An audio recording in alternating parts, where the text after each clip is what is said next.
Let me start again. Okay, bronze versus bronze, guys.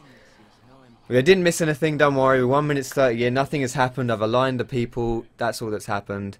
We're all good.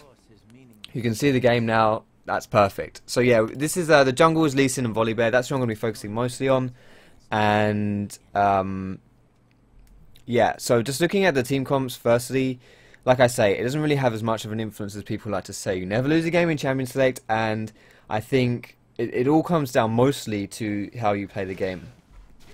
You will not lose a game because they have better champions than you. You will never, ever, never, ever, ever, ever, ever, ever lose a game in solo queue, in my opinion, because the enemy team just had better champions than you. That's not gonna happen, right? Unless you forget to ban Cassidin. So, you know, it all comes down to your skill and how you play things. So Volibear started at his blue buff, which is interesting. Now, I actually think this is a relatively smart thing to do, because by starting at his blue, what he's done is he's denied the possibility of this Lee Sin to invade him at his blue. Because if Volibear started at his red buff, which would be pretty standard, if he started at this red and then walked up to his blue buff, and Lee Sin had maybe, you know, if Lee Sin had the idea of invading by starting at his red and then going over to blue, Volibear would be in a bit of a pickle, because Volibear is, well, Lee Sin is so strong at level 2, stronger than Volibear, even though Volibear isn't even really that weak. And he could probably invade and steal his buff.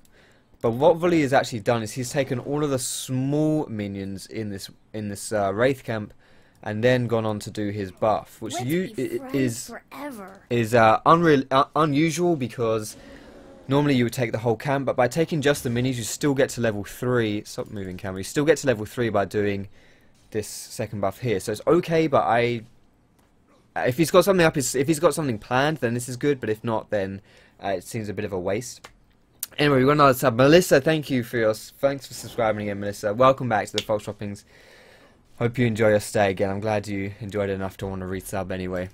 But yeah, like I say now, he didn't really have anything planned because he's just gone back and killed the white camp anyway. So it seems a bit unnecessary to make 2 stops onto the same camp to kill it. If he wanted to, you know, kill these minis, then do red and go gank somewhere or something, just because that would get him out ganking like slightly faster, then maybe that would have been a good idea. Even then, it's like borderline, it's fringe, it doesn't really matter. So yeah, I think that was a bit unnecessary. And looking at it from Lee Sin's point of view as well, where would he want to gank? He can't go top lane because Jace is pushed way too far and this Wukong isn't low. Like you have to be very careful diving people early on, i.e. you probably never want to dive early on.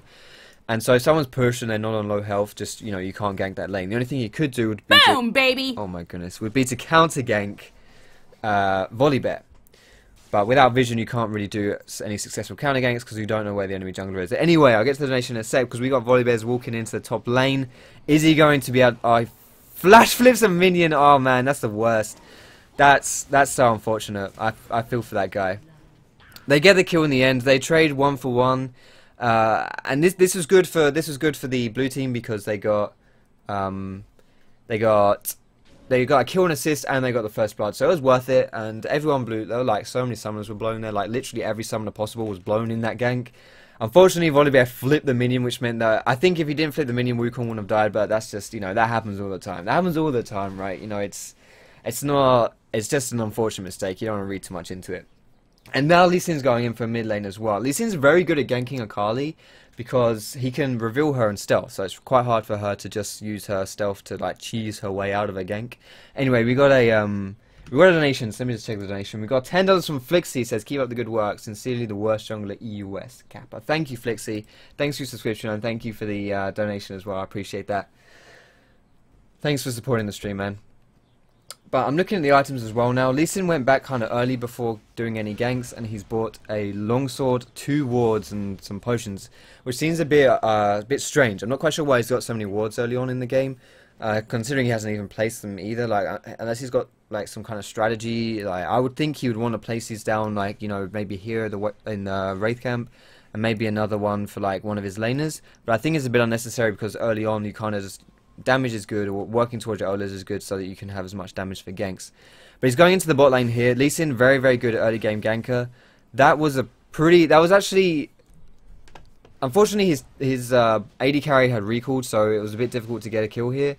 And maybe if his bot lane was more into this, they could have got a kill here. But it looks like they're still going to get something, actually. Does this Thresh? Thresh has no flash. Okay, Thresh has no flash. That's a pretty easy kill, and they get it, which is good. Lee Sin, if you're playing Lee Sin and you're not getting kills early game, you're going to have a hard time. Because Lee Sin is very good at snowballing early game. And if you don't snowball the early game, then it is tricky.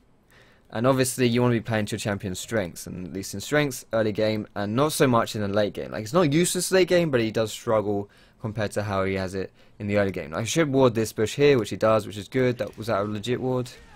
I can't see the duration of that ward. I'm going to assume it was. Yeah, I think it was one of his legit wards.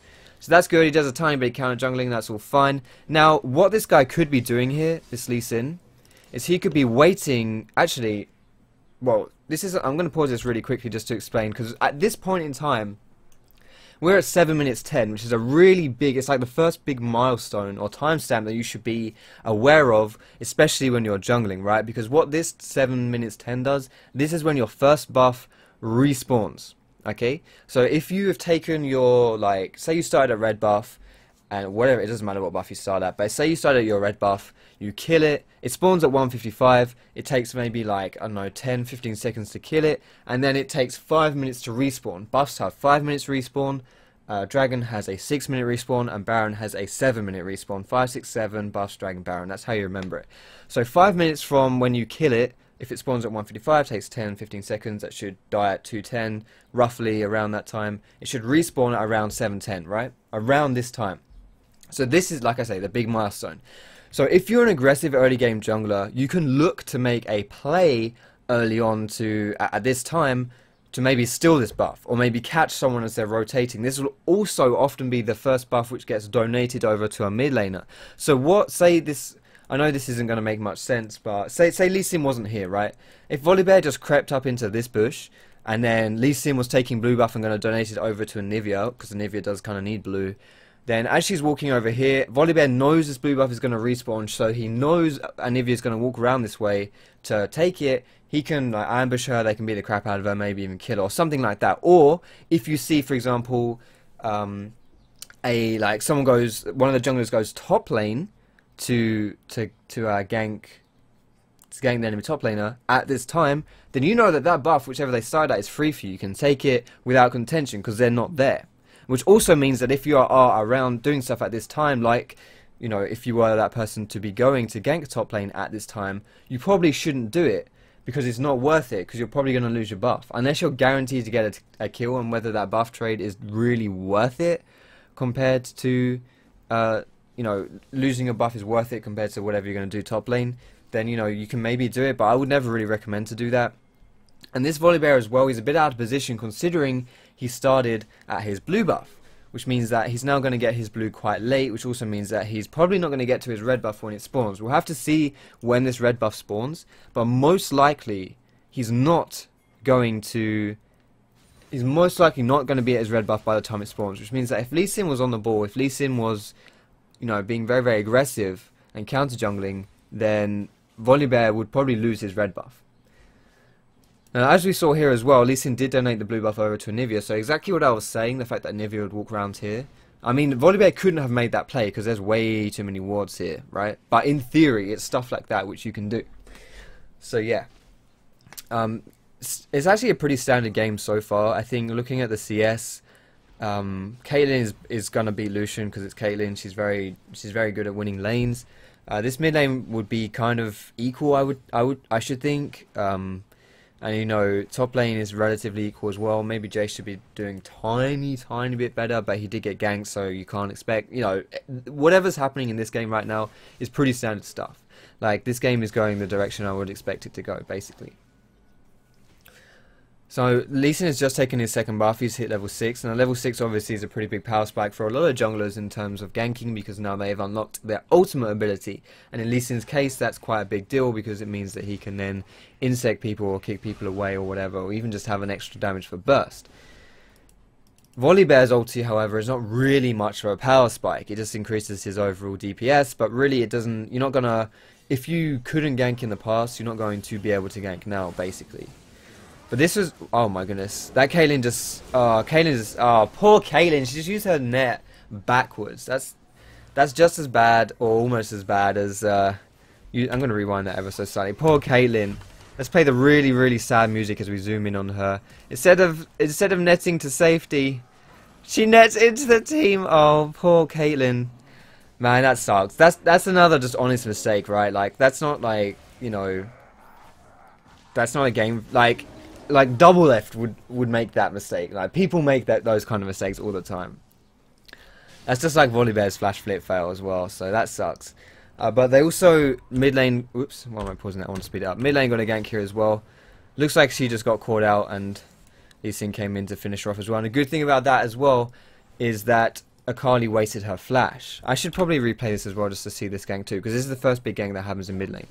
So Akali goes aggressive at a really bad time because Lee Sin happens to be there. It's not really her fault because she can't see that Lee Sin's there. It's just pretty good timing by him.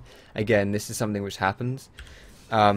But Lee Sin isn't actually entirely aware of it at first, but then Akali gets caught and Lee Sin's there to mop her up. So that was just, bad timing from her. But something which happened there as well is that Akali wasted her flash. Like, she was pretty much 100% guaranteed to die, and she still flashed, which is not something you want to do. You don't want to be wasting your summoners when you're dead anyway.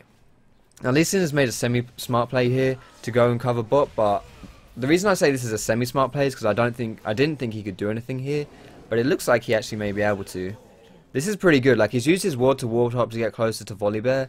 He kicked Volibear into the tower range as well, not out of the tower range, even though I don't think he was tanking the tower at the time. I don't think he can get Thresh though. No, I think Thresh is maxing his shield. He is. So that was pretty good play by Lee Sin. It was an iffy play because I think the blue team got a bit greedy perhaps onto the Blitzcrank and they didn't manage the tower aggro too well. I think Thresh had managed the tower aggro a bit better rather than Lucian taking it. But that's also partly Lucian's fault because he must have aggroed the tower first instead of waiting for someone else to do it. So it's everyone's fault really, I guess. That was a good rotation from Lee Sin there to mop that up, and it was a mistake. Like, this happens quite a lot, is that people think if you're standing under one of these, like one of these bad boys, right, this is a tower, yeah, and people think if you're standing under these, you get like an aura which makes you invincible. I mean, towers are good for keeping you safe, but they're not perfect for keeping you safe, right? It's just because you're standing next to one doesn't mean that you can't die, and a lot of times, especially in a situation where there are 3 enemies to juggle the tower aggro and you're on low health, chances are you're gonna die. So you need to be very careful. And Blitzcrank was a bit too careless there as well. And it looks like Akali's just popped this Nivea's egg, which is good. She got away on really, really low health, which is unfortunate for Nivea. But we can see Lee Sin's got... Okay, I was gonna say he's got a scent for blood, but I don't think he does. But now he can go gank top. The really good thing about Lee Sin's ability in this game against this team... Stop changing me. What? I want to watch Lee Sin. The really good thing about Lee Sin's abilities in this game is that he can reveal stealth, right? And the enemy team has an Akali and a Wukong. So if Wukong or Akali are anywhere near Lee Sin and he uses his E, which is probably even his Q as well, but his E is the best one because it's not a skill shot, it's AoE. They are revealed. So it's actually, these champions are usually pretty good at escaping ganks because of their invisibility. Not versus Lee Sin, because you can't go invisible versus Lee Sin. So that makes these lanes even more vulnerable, especially if they're pushed up quite far. Or even if they're not pushed up quite far, because they think they're safe. Basically, a cool thing about it as well is that people will think that they are safe, right? They think that, oh, I've got my invisibility, it's all good, and then, oh shit, there's Lee Sin. I can't, why is my invisibility isn't working? It's like Dumbledore with Harry Potter's invisibility cloak. Dumbledore kind of knows when Harry's there, and it's not, it's not confirmed, but we're pretty sure that he does know when Harry's there. And Lee Sin is basically, what I'm trying to say is Lee Sin's Dumbledore. If you get nothing else from this game, right? Get that Lee Sin is Dumbledore. That's what I'm trying to say, I suppose. So right now we're transitioning a bit. We're still in kind of the early game, but it's more like the early mid game. Lane phase is lasting a bit long this game. I would expect, maybe some of the junglers, especially Lee Sin, because I think his team is ahead right now. Not that far ahead, but I think he's strong enough that he can force stuff, and I think he should be maybe not flat out tower diving, but maybe helping his team to make some plays. And again, like I was saying here, Anivia's walking across now, and Volibear kind of knows it, so he almost was able to make a play, but he got there a tad too late. This guy, oh mate, he missed. Now Lee Sin's here for the counter gank, so this could be really ugly. This could be really, really ugly for the blue team. We'll see what happens. There's a TP coming in as well, so this could be really good for the blue team. It could be either one. So far, oh no, he fired the flash. Oh, Lee Sin, what are you doing? Okay, I don't think Lee Sin. I don't know. I don't think Lee Sin meant to do that. Oh my goodness. No, nothing else. Just that. Okay, cool.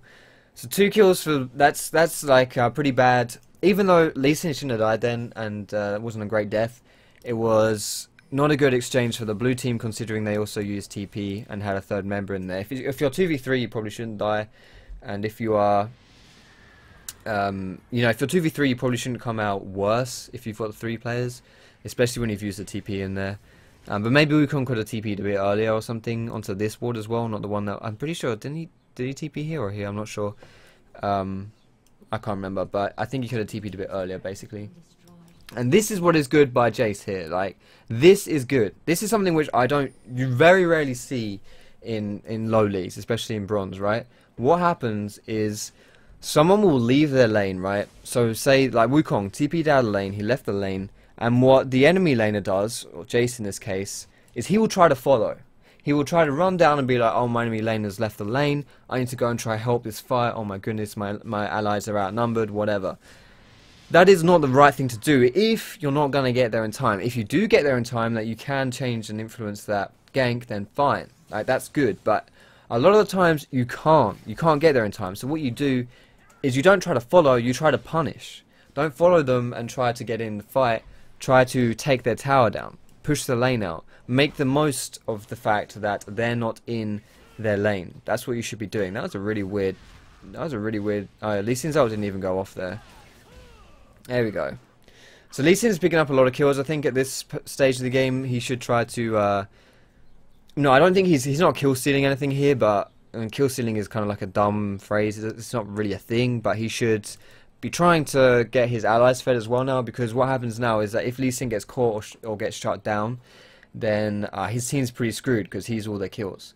You know, if you take out Lee Sin's contribution to this game, then his team's like really not doing so well, or at least they won't be. So basically what I'm saying is if he screws up, his team's in big trouble.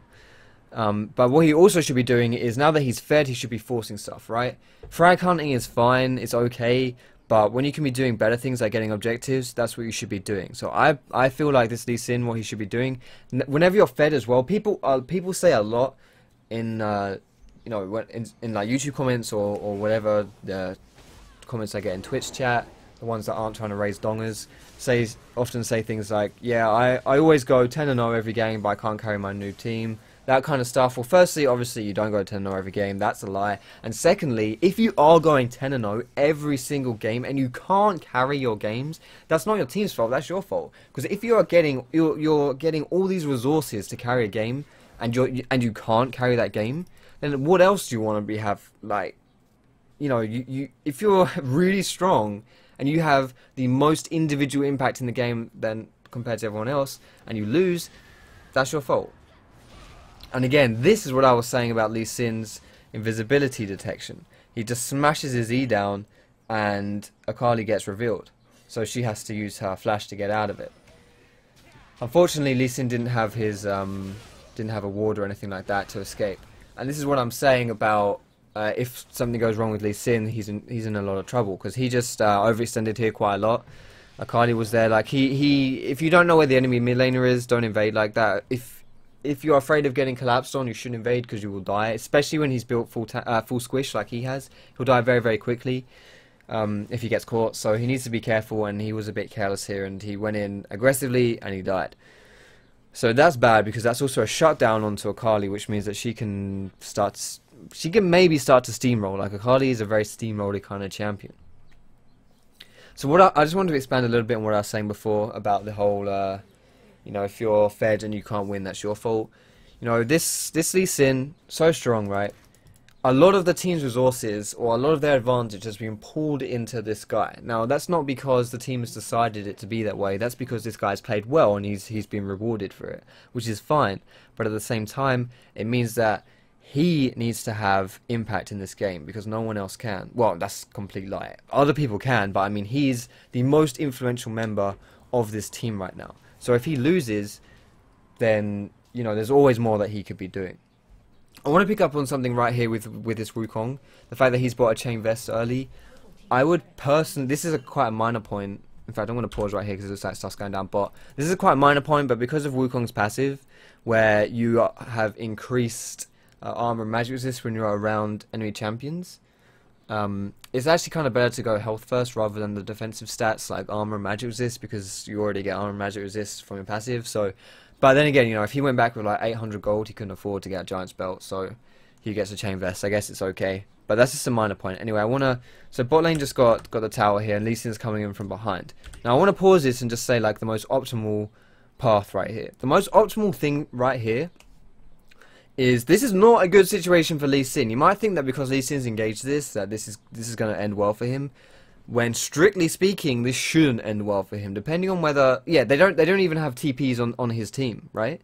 So there's no TP on Jace, there's no TP on Anivia, so no one's going to come in and save this guy. And I'm pretty sure this Akali is strong enough to take him down 1v1. Or if he's not, and this Lucian isn't really scared, then, because this Lee Sin can easily kill Lucian, but he can't kill Akali and Lucian.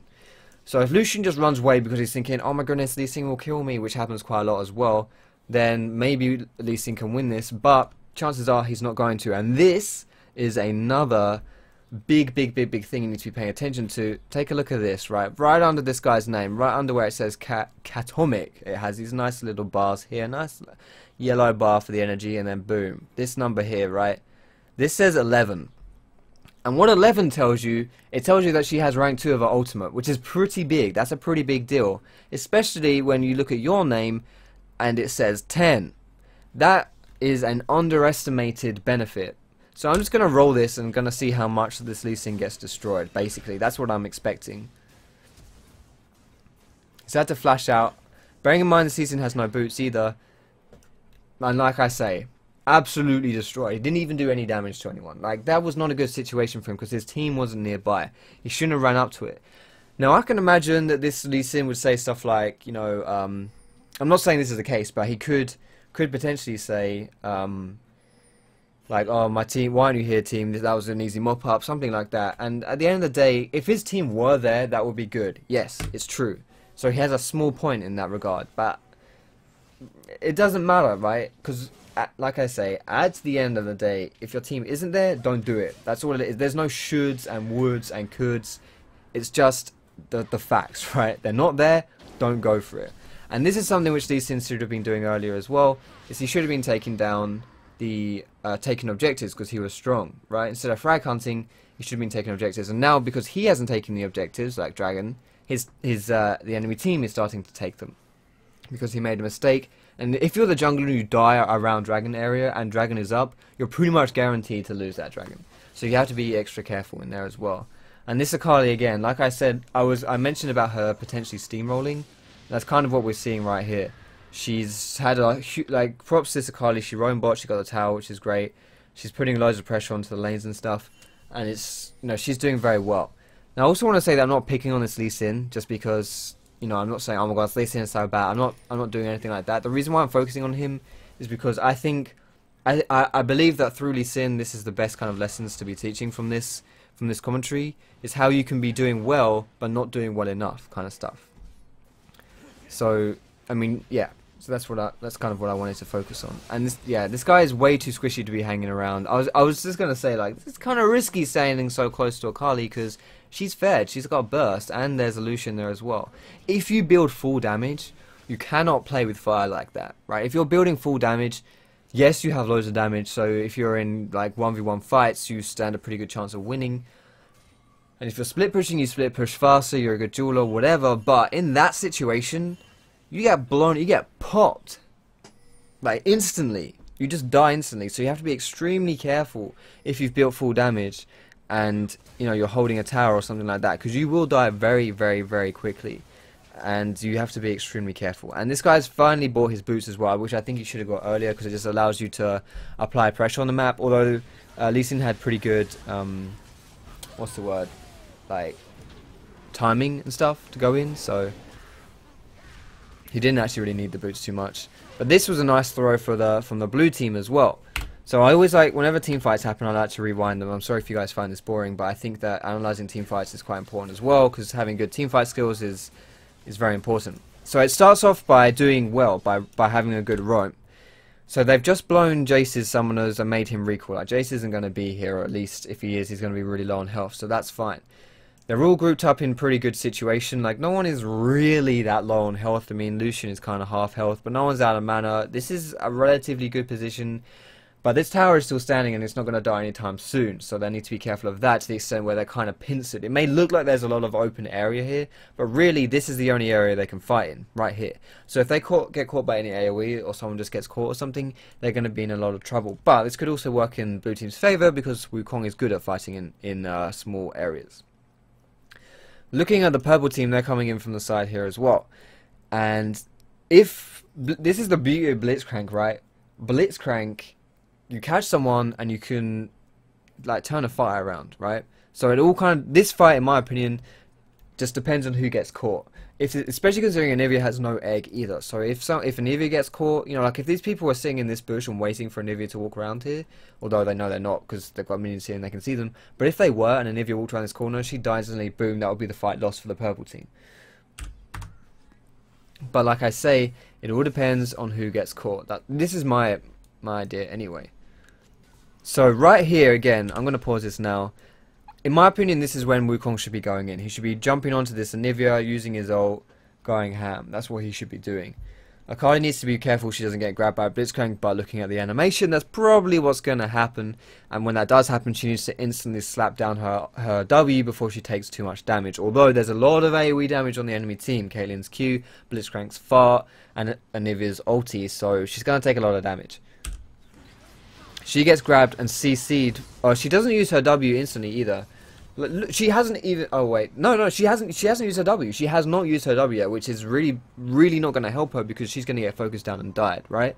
And even Wukong, he hasn't used his ult yet either. Like, he had kind of the opportunity to go in and engage this, but instead he waited for the enemy teams, and neither of these blue team members have used the abilities which they need to use in order to win this fight. Akali needs to use her shroud and dash in and out of it, mostly so that she doesn't get bursted down like what's happening here. And Wukong needs to use his ulti because it's a small skirmish fight, right? None of that's happened.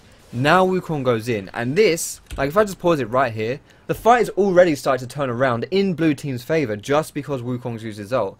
And this is after... Friends forever. We just got another subscription. I'll get to that in a sec. Sorry, but I just want to explain this team fight first. This is after Akali's dead, right? They don't even have Akali to mop these people up, and she is pretty big, like she's pretty strong. So she can easily mop people up here. And they're also on a timer because Lee Sin's coming from spawn too. But if he'd done this earlier, it would have been a lot better. But so he gets instant exhausted, which is a very good exhaust by Blitzcrank. It means that he doesn't take so much damage. Caitlyn gets out of range and doesn't just run away, but she starts beating them from behind. Then Volibear comes in to try and do stuff, but he can't. Lee Sin joins the fight, and they mop up. So this could have been a really good fight for blue team, but they kind of misplayed the fight. They didn't use the abilities at the right time, and this wasn't a bad situation. Honestly, this was not a bad position to be in. It was just poorly executed.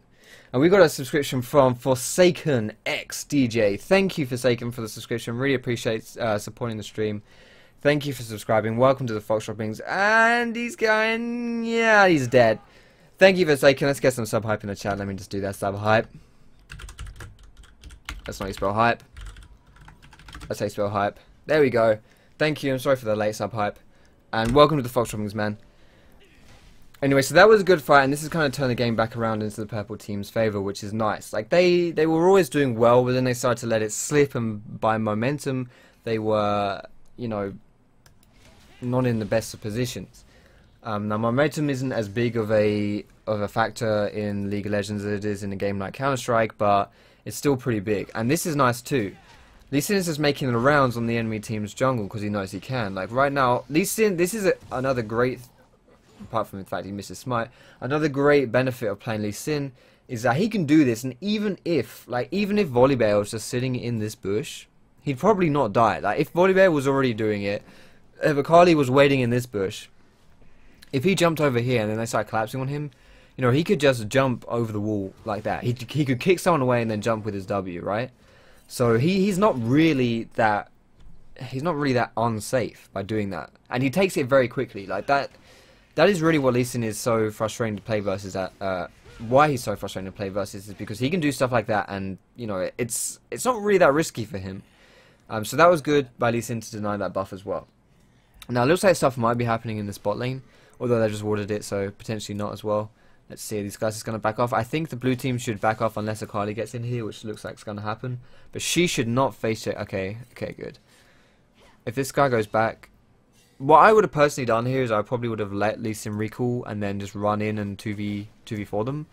Or they should be fighting right now. They should know that there's two people from the purple team top lane, and they can be like, oh, we can fight this. I mean, they have a pretty good team for small skirmishes, mostly just because of Akali. Where's Akali going? Oh, Akali's going top lane. Okay.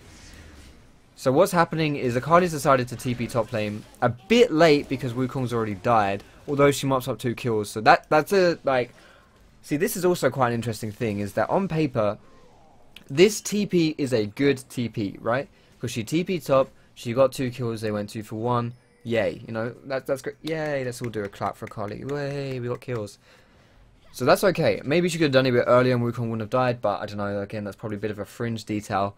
But it's not just, you don't just have to look at things in isolated situations, yeah? Like, in an isolated situation, good TP. But when you compare it to what, in my opinion, would have been a better idea, or potentially a better idea, would have to be, that's not English, if she had gone bot instead of TP'd and fought here, I think that the blue team had more to gain by doing that. Because they could have pushed down, firstly there's more people to kill, and secondly, they could have made a push onto this tower here, and this tower is worth more than this tower top. I don't know whether she got that tower in that push or whether it was already dead. She may have done, I'm not sure. But in my opinion, I think it would have been better to stay here and walk around. But she did a TP, and oops, and you know it's okay. It's not. Boom, baby. It scares the shit out of me. It's not that bad. So that's me spreading hairs really. We got a donation from Novaboy, $5. He says sub hype for Krav, please. Thank. Oh, Krav. Did we get a sub? I didn't get the notification. Sorry, I'll get to that. Let me just pause that and find that. Let me pause this and find. Did we get a sub hype for someone? Did we? I didn't pop up for me. I didn't see it. I didn't see the sub hype. Well, I'll get to that after. I'll get to that after. Zambot didn't do anything. I don't see it in the chat. I'll get to it after the commentary. I'm sorry if I missed someone. But if oh, okay, did Krev resub or something? If you resub, thank you for the resub, Krev. Welcome back. I'm sorry if I missed you or something. But for this, right now, they've got the blue team. They took the dragon before, right? They took the dragon because they killed Lee Sin bot lane. And whenever you take the dragon yourself, what that means is that you have the timer to take it again in future. It's a 6-minute respawn, although you don't really need to time it because you've got the free timers now when you press tab. But, you know, if you've killed it, you know when it's going to respawn. And getting to it as it respawns, taking it when it respawns, that's good. That's what you should be doing, because then it doesn't give much window of opportunity for the enemy team to take it either, especially if they don't have it timed, which I don't think they had it timed for the last time either. Now right here I think Volibear shouldn't be doing blue buff. Like blue buff, or at least he should do this very quickly, and his team should be very careful about not getting killed. But I think this is risky because even though getting blue buff is good, the chances of his team not getting caught here are very slim, especially against a Blitzcrank. But as it turns out, Lee Sin's the one getting caught, and then Thresh goes in, gets a nice hook onto Jace. So they just get destroyed like 4v. I don't think Lucian was even in that fight at all. I think this was just isn't Kaden Knight AFK? Yeah, Kaden DC'd and stuff, I think, which is unfortunate. So this is like a 4v4, even though Lucian wasn't really even in the fight, so it was more like a 4v3. A good catch by Akali. Whenever you're playing an assassin with high burst like Akali is, and you see a straggler, someone caught out of position, then you can go for that straggler, right? I've seen enough documentaries on BBC by David Attenborough, right? You see though when the lions and the lionesses, they hunt in their packs. Well, they kind of hunt in packs, and you see like a herd of buffalo, or whatever it is that lions hunt. Like let's go with I don't know, what would they? Whatever, it doesn't matter.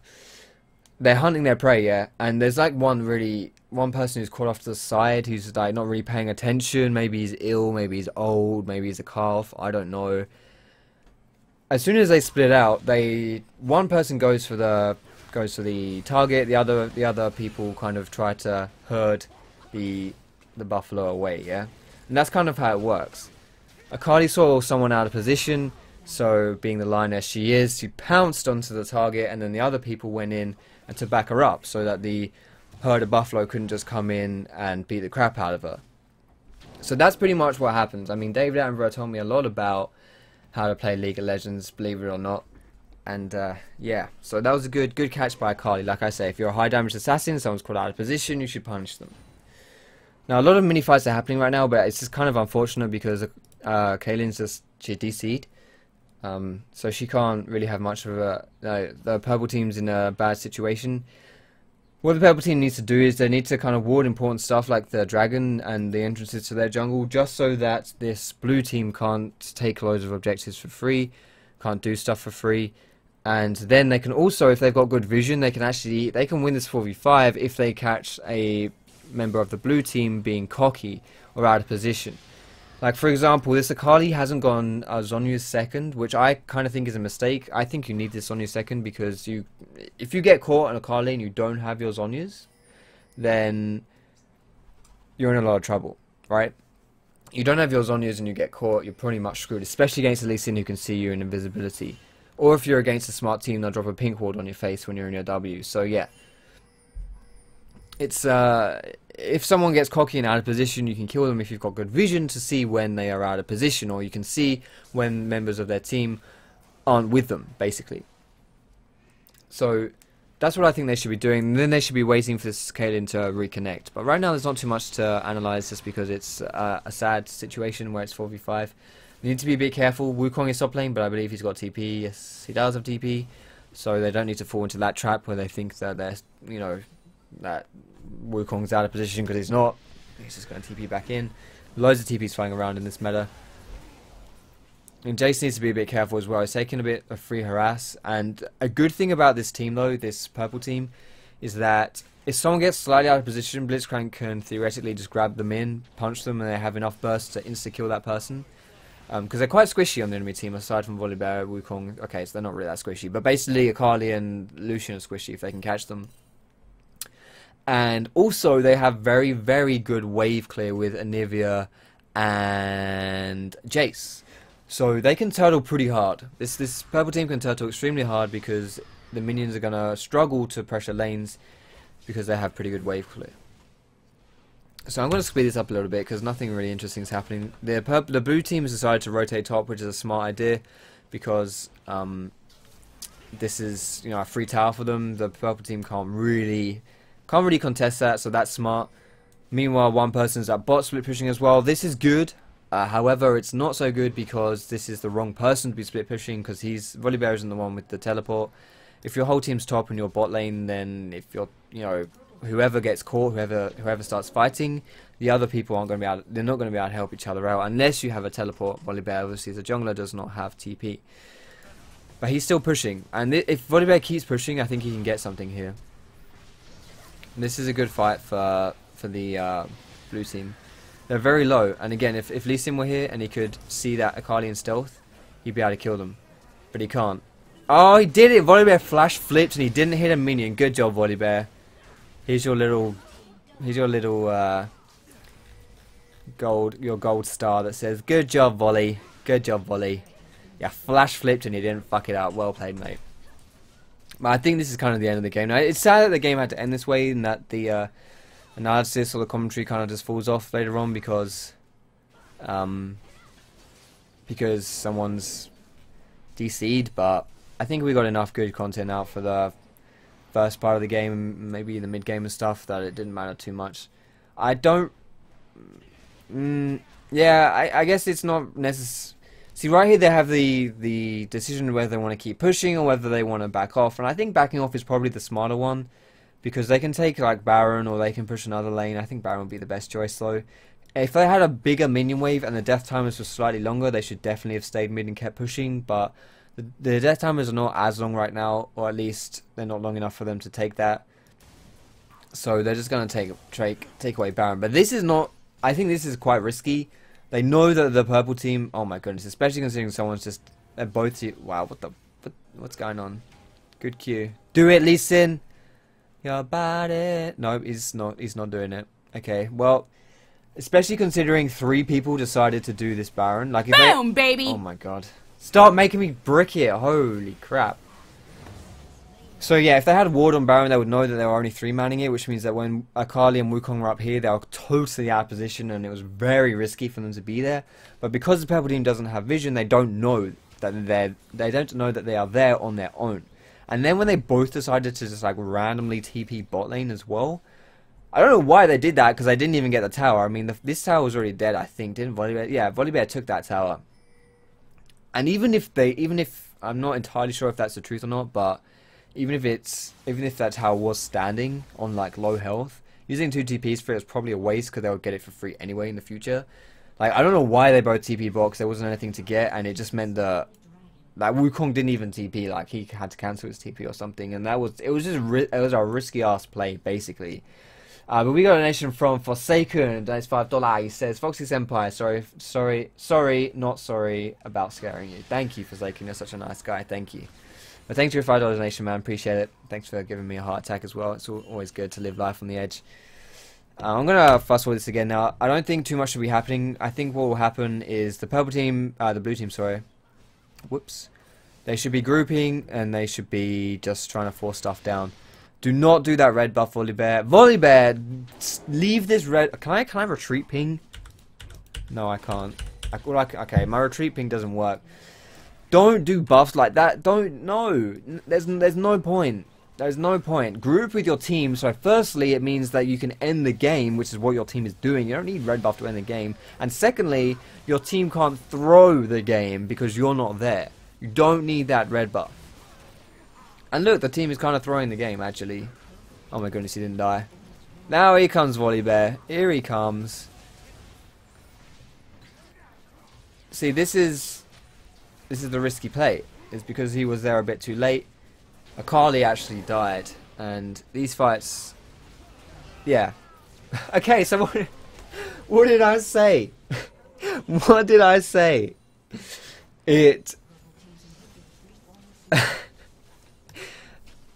They threw because they got too aggressive on ending the game. Now this happens quite a lot, and to be honest, it's not really like they didn't really throw the game because they're not going to lose the game. But you know, this was not necessary. You don't need to take that. The red buff is okay. You don't. It's not like a 14-year-old girl. You don't need to give it attention 24/7. It's okay. It's there on its own. It can live by itself or with its friends as well. You don't need to take it. And by taking it, really, he delayed. I mean, I'm not saying that his team throwing was his fault.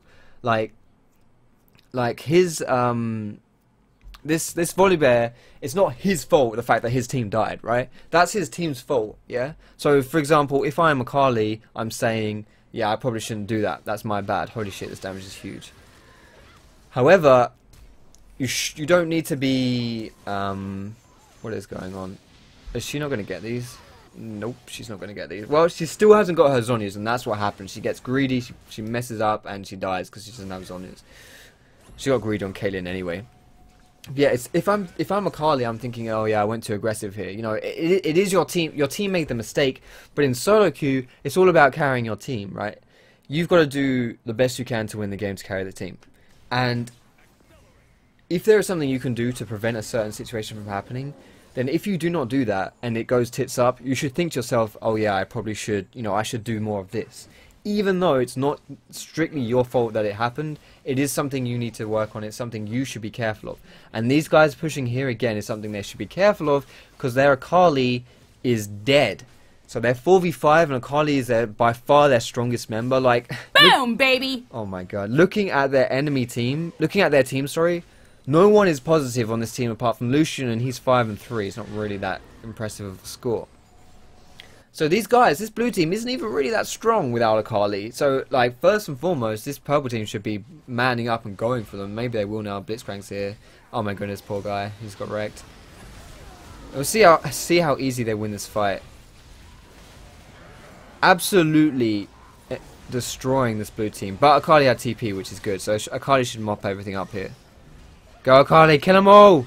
Use your Zhonya's! Zhonya's! No! Yes, don't Zhonya's. Good play, good play, good play. See, if she'd used her Zhonya's then that would have been bad. Well, in fact, if she'd used her Zhonya's then it would have given me less of a heart attack because she could have then, you know, not almost died while tanking tower shots, but still. She got there in the end. See, guys, Akali doesn't need a Zhonya's. What is she talking about? We got a donation though, guys. Actually, I'll read the donation after this game ends. So yeah, I think the core things to take away from this game. I mean, it was unfortunate there was a DC, so you know that's not Caden's fault. It happens, whatever. But I think Lee Sin ended the game 8-8 and 9, and he was 6-1, I believe. I think that Lee Sin could have done more early game to pressure and like taking objectives and stuff. But Akali also did well to snowball the little advantage that she had. And it was a pretty good game, I think. So well played, everyone. GG's all around. GG.